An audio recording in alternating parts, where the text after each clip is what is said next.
മതവിശ്വാസങ്ങളെയും ആചാരങ്ങളെയും മുറുകെ പിടിക്കവേ തന്നെ നിലപാടുകളിലും മാനവികതയുടെ പക്ഷം ചേർന്ന നല്ലിടയൻ. ലൈംഗിക ന്യൂനപക്ഷങ്ങളോടുള്ള സമീപനം, യുദ്ധങ്ങൾ, വംശീയ അതിക്രമങ്ങൾ തുടങ്ങി മനുഷ്യരെ ബാധിക്കുന്ന വിഷയങ്ങളിലെല്ലാം ആ മഹാമനുഷ്യസ്നേഹി മാനവികതയുടെ പക്ഷം ചേർന്നു. ഫ്രാൻസിസ് മാർപ്പാപ്പ ഓർമ്മയാകുമ്പോൾ ചരിത്ര താളുകളിൽ സമാനതകളില്ലാത്ത ഒരു ജീവിതത്തിന് കൂടിയാണ് വിരാമമാകുന്നത്. പ്രാദേശിക സമയം 7:35 അന്ത്യം സംഭവിച്ചതെന്ന് വത്തിക്കാൻ അറിയിച്ചു. ക്രിസ്തുവിന്റെ പീഡനാനുഭവ തിരുനാളും ഉദ്ധാനവും അനുസ്മരിച്ച് ഈസ്റ്റർ സന്ദേശം നൽകിയാണ് പാപ്പ നിത്യതയിലേക്ക് ചേർക്കപ്പെട്ടത്. സ്വവർഗ ലൈംഗികത കുറ്റകൃത്യമല്ലാതാക്കണമെന്നാവശ്യപ്പെട്ടു. വധശിക്ഷയ്ക്കെതിരെയും നിലപാട് സ്വീകരിച്ചു. ഗസയിലും യുക്രൈനിലും യുദ്ധത്തിൽ പൊലിഞ്ഞ ജീവനുകൾക്ക് വേണ്ടി നിരന്തരം ശബ്ദമുയർത്തി അവർക്കായി പ്രാർത്ഥിച്ചു. ലോക സമാധാനത്തിനു വേണ്ടി ആഹ്വാനം ചെയ്തു. ഉരുളുകൊണ്ടുപോയ വയനാട്ടിലെ ജീവിതങ്ങൾക്ക് വേണ്ടിയും ആ കൈകൾ ദൈവത്തിനു മുന്നിൽ കൂപ്പി. സാധാരണക്കാരെയും അതുപോലെ തന്നെ സ്ത്രീകളെയും ഭിന്നലിംഗക്കാരെയും യുദ്ധമുഖത്തുള്ളവരെയെല്ലാം മുറുകെ പിടിച്ചുകൊണ്ടായിരുന്നു ഫ്രാൻസിസ് മാർപ്പാപ്പയുടെ ജീവിതയാത്ര. 1936 ഡിസംബർ 17 അർജന്റീനയിൽ ബ്യൂണസ് ഐറിസിൽ ജനിച്ച ജോർജ് മാരിയോ ബർഗോളിയോയുടെ പിതാവ് ഇറ്റലിക്കാരനായിരുന്നു. മുസോളിനിയുടെ ഭരണകൂടത്തെ ഭയന്ന് അർജന്റീനയിലേക്ക് കുടിയേറിയതായിരുന്നു അദ്ദേഹം. അവിടെ റെയിൽവേ ജീവനക്കാരനായി. അദ്ദേഹത്തിന്റെ 5 മക്കളിൽ ഒരാളാണ് ജോർജ് മാരിയോ. രസതന്ത്രത്തിൽ ബിരുദാനന്തര ബിരുദം നേടിയ Jorge Mario Bergoglio 1969 December 13 Jesuit വൈദികനായി. 1973 മുതൽ 1979 വരെ അർജന്റീനൻ സഭയുടെ പ്രൊവിൻഷ്യാൾ ആയിരുന്നു. 1980 സാൻ മിഗ്വൽ സെമിനാറി റെക്ടറായി. 1992 ബ്യൂണസ് ഐറസിന്റെ സഹായ മെത്രാനായി. പിന്നീട് 1998 ബ്യൂണസ് ഐറസ് ആർച്ച് ബിഷപ്പായി. ബിഷപ്പായിരിക്കെ തന്നെ ആഡംബരപൂർണമായ വസതി ഉപേക്ഷിച്ച് ചെറിയ വീട്ടിലായിരുന്നു താമസം. സ്വന്തമായി ഭക്ഷണം പാകം ചെയ്തു. ഔദ്യോഗിക വാഹനം ഉപയോഗിക്കാതെ പൊതുഗതാഗത സംവിധാനത്തിലായിരുന്നു യാത്രകളെല്ലാം. 2001 കർദിനാളായി. വത്തിക്കാൻ ഭരണകൂടമായ റോമൻ കൂരിയായുടെ വിവിധ ഭരണ പദവികളിൽ സേവനമനുഷ്ഠിച്ചു. 2005 അർജന്റീനയിലെ എപ്പിസ്കോപ്പൽ കോൺഫറൻസിന്റെ അധ്യക്ഷനായി. 3 വർഷത്തിനു ശേഷം ഇതേ പദവിയിൽ വീണ്ടും തിരഞ്ഞെടുക്കപ്പെട്ടു. അദ്ദേഹത്തിന്റെ നേതൃപാടവത്തിനുള്ള അംഗീകാരം കൂടിയായിരുന്നു അത്. 2001 ജോൺ പോൾ 2 മാർപ്പാപ്പ കർദിനാളാക്കി. കർദിനാളായി തിരഞ്ഞെടുക്കപ്പെട്ട ശേഷം തന്റെ മുൻഗാമികൾ അനുഭവിച്ചിരുന്ന പല സുഖസൗകര്യങ്ങളും അദ്ദേഹം ഉപേക്ഷിച്ചു. പ്രദേശത്തെ ചേരികൾ സന്ദർശിക്കുന്നതിലും അവരെ സഹായിക്കുന്നതിലും അദ്ദേഹം ഏറെ താല്പര്യം കാണിച്ചിരുന്നു. മാധ്യമങ്ങൾക്ക് അദ്ദേഹം അങ്ങനെ അധികം അഭിമുഖങ്ങൾ നൽകിയിരുന്നില്ല. പ്രസംഗവേദികളോടും ഭ്രമമില്ല. തനിക്കെതിരെ ഉന്നയിക്കുന്ന ആരോപണം തെറ്റാണെന്ന് ബോധ്യമുണ്ടെങ്കിൽ പോലും വിമർശകരോട് ശണ്ട കൂടാറില്ല. ഫ്രാൻസിസ് പാപ്പയുടെ വിനയവും ഏറെ പ്രസിദ്ധമായിരുന്നു. 2001 കർദിനാളായി തിരഞ്ഞെടുക്കപ്പെട്ടപ്പോൾ തനിക്കൊപ്പം ആഹ്ലാദം പങ്കിടാൻ റോമിലേക്ക് പറക്കാനൊരുങ്ങിയ 100 കണക്കിന് അർജന്റീനക്കാരെ തടഞ്ഞുകൊണ്ട് അദ്ദേഹം പറഞ്ഞത് ഇപ്രകാരമാണ്: റോം യാത്രയ്ക്ക് ചെലവാകുന്ന വിമാനക്കൂലി നിങ്ങൾ പാവങ്ങൾക്ക് നൽകുക. അതായിരുന്നു അദ്ദേഹത്തിന്റെ സന്തോഷം. സാമ്പത്തിക മാന്ദ്യം പിടിമുറുക്കിയ 2002 അർജന്റീനയിലെ സാധാരണക്കാർക്ക് വേണ്ടി സർക്കാരിനും രാഷ്ട്രീയക്കാർക്കുമെതിരെ അദ്ദേഹം പടപൊരുതി. ശാരീരിക അവശതകൾ കാരണം ബെനഡിക്ട് 16 മാർപ്പാപ്പ സ്ഥാനത്യാഗം ചെയ്തപ്പോൾ പിൻഗാമിയായി. 2013 മാർച്ച് 13 ആഗോള കത്തോലിക്ക സഭയുടെ 266 മാർപ്പാപ്പയായി സ്ഥാനാരോഹണം ചെയ്യപ്പെട്ടു. 2013 മാർച്ച് 13 ആഗോള കത്തോലിക്ക സഭയുടെ 266 മാർപ്പാപ്പയായി സ്ഥാനാരോഹണം ചെയ്യപ്പെട്ടു പോപ്പ് ഫ്രാൻസിസ് മാർപ്പാപ്പ. കത്തോലിക്ക സഭയുടെ തലവനായി അമേരിക്കൻ ഭൂഖണ്ഡത്തിൽ നിന്നും തിരഞ്ഞെടുക്കപ്പെട്ട ആദ്യത്തെ മാർപ്പാപ്പ. കൃത്യമായി പറഞ്ഞാൽ 1272 വർഷങ്ങൾക്ക് ശേഷമായിരുന്നു യൂറോപ്പിന് പുറത്തു നിന്നൊരാൾ മാർപ്പാപ്പയായി തിരഞ്ഞെടുക്കപ്പെടുന്നത്. റോമൻ കത്തോലിക്ക സഭയെ നയിച്ച ആദ്യ ലാറ്റിൻ അമേരിക്കക്കാരനായ ഹോർഗെ മരിയോ ബർഗോളിയോ തൻ്റെ പേര് സ്വീകരിച്ചത് മുതൽ വ്യത്യസ്തനായിരുന്നു. കത്തോലിക്ക സഭയുടെ 2000-ലധികം വർഷത്തെ ചരിത്രത്തിൽ ആദ്യമായിട്ടാണ് ഫ്രാൻസിസ് എന്ന പേര് ഒരു മാർപ്പാപ്പ സ്വീകരിക്കുന്നത്. പാവങ്ങളുടെ പുണ്യാളൻ എന്നറിയപ്പെട്ടിരുന്ന അസീസിലെ വിശുദ്ധ ഫ്രാൻസിസിന്റെ പേര് തിരഞ്ഞെടുത്തതിന്റെ അർത്ഥതലങ്ങളും വലുതായിരുന്നു. ഉന്നത കുലജാതനായിട്ടും സമ്പത്തിന്റെ മടത്തട്ടിൽ അഭിരമിച്ചിട്ടും അതെല്ലാം ക്രിസ്തുവിനോടും മനുഷ്യരോടുമുള്ള സ്നേഹത്തിന്റെ പ്രതി ഉപേക്ഷിച്ച് ദാരിദ്ര്യം വ്രതമായി എടുത്തയാൾ. അവസാനത്തെ ഉടുതുണി പോലും തെരുവിലെ ദരിദ്രന് കൊടുത്തയാൾ.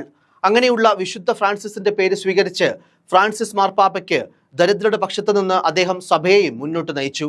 മാർപ്പാപ്പയായ ശേഷം വത്തിക്കാൻ കൊട്ടാരം വേണ്ടെന്ന് വെച്ച് അതിഥി മന്ദിരത്തിലെ സാധാരണ മുറിയിൽ താമസമാക്കി.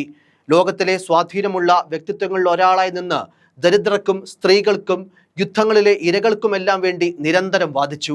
യുദ്ധങ്ങളെ നന്മയും തിന്മയുമായി കാണരുതെന്നും പറഞ്ഞ മാർപ്പാപ്പ യുദ്ധങ്ങൾക്കെതിരെ നിലകൊണ്ടു. സ്വവർഗാനുരാഗികളും ദൈവത്തിന്റെ മക്കളാണെന്ന് പറഞ്ഞ ചരിത്രപരമായ നിലപാടെടുത്തും സഭാസിംഹാസനത്തിന്റെ മൂല്യം എന്താണെന്ന് ലോകത്തോട് വിളിച്ചു പറയുകയും ചെയ്തും വ്യത്യസ്തനായി. മറ്റു മതങ്ങളുമായുള്ള ബന്ധം മെച്ചപ്പെടുത്തുന്നതിനെക്കുറിച്ചും പോപ്പിന് വ്യക്തമായ ധാരണയുണ്ടായിരുന്നു.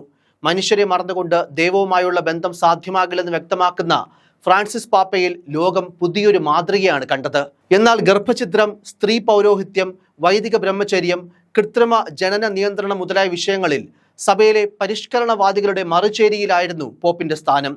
ക്യൂബയും അമേരിക്കയും തമ്മിലുള്ള ശീതയുദ്ധത്തിന് ആയ്വ് വരുത്തുന്നതിൽ പങ്കുവഹിച്ചു. അഭയാർത്ഥികളോട് മുഖം തിരിക്കാനുള്ള യൂറോപ്പിന്റെ പ്രവണതയെ രൂക്ഷമായി വിമർശിച്ചു. ബാലപീഡനത്തിനെതിരെ അതിശക്തമായ നിലപാടെടുത്തു. ബാലപീഡനം, ലൈംഗിക കുറ്റകൃത്യങ്ങൾ എന്നിവയിൽ ഉൾപ്പെട്ട വൈദികർക്കും മെത്രാന്മാർക്കുമെതിരെ അച്ചടക്ക നടപടിയെടുത്തു. സഭാഭരണത്തിൽ വനിതകൾക്ക് പ്രാതിനിധ്യം നൽകുന്നതിലും ഭിന്ന ലൈംഗിക വിഭാഗങ്ങളുടെ അവകാശങ്ങൾ അംഗീകരിക്കുന്നതിന് മുൻകൈയെടുത്തു. വധശിക്ഷ ഒഴിവാക്കണമെന്ന് ആഹ്വാനം ചെയ്തു. അർജന്റീനയിലെ ഏകാധിപത്യ ഭരണകാലത്ത് അതിനോട് സന്ധി ചെയ്തയാളെന്ന വിമർശനവും ജെസ്യൂട്ട് സഭയ്ക്കുള്ളിൽ മരിയോ ബെർഗോളിയോയെ ഒരു കാലത്ത് അനഭിമതനാക്കിയിട്ടുണ്ട്. എന്നാൽ തന്റെ മുൻകാല നിലപാടുകളിൽ പലതും അപക്വമാണെന്ന് മാർപ്പാപ്പയായ ശേഷം ഏറ്റുപറഞ്ഞിട്ടുമുണ്ട് അദ്ദേഹം. അധികാരത്തിന്റെ മഹോന്നതിയിലിരുന്നു കൊണ്ടുള്ള ഇത്തരം തുറന്നു പറച്ചിലുകളാണ് ഫ്രാൻസിസ് പാപ്പയെ ലോകത്തിന് പ്രിയങ്കരനാക്കിയതും. തന്റെ മാതൃഭാഷയായ സ്പാനിഷിന് പുറമെ ലത്തീൻ, ഇറ്റാലിയൻ, ജർമ്മൻ, ഇംഗ്ലീഷ് എന്നീ ഭാഷകളിൽ പ്രാവീണ്യം നേടിയ ആളാണ് മാർപ്പാപ്പ ഫ്രാൻസിസ്.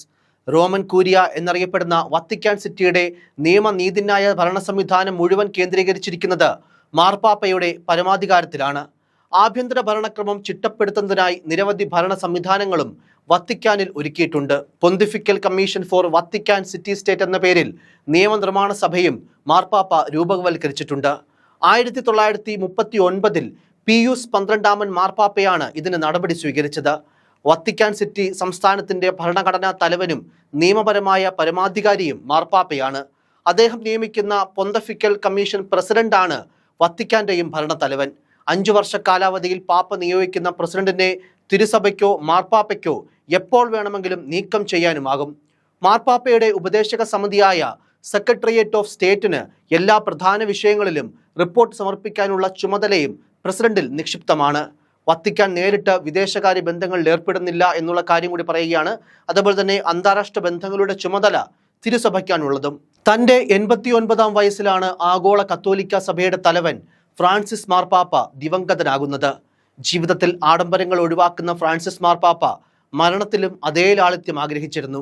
സൈപ്രസ്, ഓക്ക്, വാഗമരത്തടികൾ കൊണ്ട് നിർമ്മിച്ച 3 പെട്ടികൾക്കുള്ളിലായി മാർപ്പാപ്പമാരെ അടക്കം ചെയ്യുന്ന ആചാരത്തിന് പകരം തനിക്ക് സാധാരണ തടിപ്പെട്ടി മതിയെന്ന് അദ്ദേഹം നേരത്തെ തന്നെ നിർദ്ദേശിച്ചിരുന്നു. ദീർഘമായ പൊതുദർശനം, നീണ്ട അന്ത്യോപചാര ചടങ്ങുകൾ ഇവയൊന്നും വേണ്ടെന്നും നിർദ്ദേശത്തിലുണ്ട്. മുൻ മാർപ്പാപ്പമാരെ അടക്കം ചെയ്യുന്ന സെന്റ് പീറ്റേഴ്സ് ബസലിക്കയ്ക്ക് പകരം റോമിലെ സെന്റ് മേരി മേജർ പള്ളിയിൽ അടക്കിയാൽ മതിയെന്ന് നേരത്തെ തന്നെ നിർദ്ദേശിച്ചിരുന്നു. ബ്രോങ്കൈറ്റിസ് ബാധയെ തുടർന്ന് ചികിത്സയിലായിരുന്ന മാർപ്പാപ്പ വിശ്രമത്തിലായിരുന്നു. ഈസ്റ്റർ ശുശ്രൂഷകളിൽ അടക്കം പങ്കെടുത്ത ശേഷമാണ് വിടവാങ്ങിയത്. ഒരു യുദ്ധത്തെയും നീതീകരിക്കാനാകില്ലെന്ന നിലപാടായിരുന്നു ഫ്രാൻസിസ് മാർപ്പാപ്പയ്ക്കുണ്ടായിരുന്നത്. രോഗബാധിതനായി ആശുപത്രി കിടക്കയിൽ കഴിയുമ്പോഴും റഷ്യ-യുക്രൈൻ യുദ്ധത്തിന്റെ 3ാം വാർഷികത്തോടനുബന്ധിച്ച് അദ്ദേഹം പുറത്തിറക്കിയ പ്രസ്താവനയിൽ ഇത് വ്യക്തമാക്കിയിരുന്നു. ഗാസയിൽ വെടിനിർത്തലിന് ആഹ്വാനം ചെയ്യണമെന്നതായിരുന്നു അവസാന സന്ദേശത്തിലും പാപ്പ ആവശ്യപ്പെട്ടത്. യുദ്ധത്തിന്റെ 3ാം വാർഷികത്തെ മനുഷ്യരാശിക്കാകെ വേദനാജനകവും ലജ്ജാപൂർണവുമായ വേളയെന്നായിരുന്നു അദ്ദേഹം വിശേഷിപ്പിച്ചതും. ഏറ്റവും അവസാനം ഈസ്റ്റർ ദിനത്തിൽ വിശ്വാസികളെ അഭിസംബോധന ചെയ്യുമ്പോഴും യുദ്ധമുഖത്തെ ദുരിതങ്ങളും ഗാസ ജനത അനുഭവിക്കുന്ന പീഡനങ്ങളുമാകാം ആ മനസ്സിലുണ്ടായിരുന്നത്. മാർപ്പാപ്പയായി തിരഞ്ഞെടുക്കപ്പെട്ട ശേഷം അത്താഴ സമയത്ത് കർദിനാൾമാരോട് അദ്ദേഹം നർമ്മത്തോടെ പറഞ്ഞൊരു വാചകം പറഞ്ഞ് അവസാനിപ്പിക്കാം: എന്നെ തിരഞ്ഞെടുത്തതിന് ദൈവം നിങ്ങളോട് ക്ഷമിക്കട്ടെ. നാം എല്ലാവരും ശുദ്ധീകരിക്കപ്പെടേണ്ടതുണ്ട്. ഒന്നാമത് ഞാൻ തന്നെ. ഇത്തരം തുറന്നു പറച്ചിലുകൾ നടത്താനുള്ള ഹൃദയവിശാലതയാണ് ഫ്രാൻസിസ് മാർപ്പാപ്പയെ എല്ലാ കാലവും ജനകീയനാക്കിയതും. News desk, focus news TV.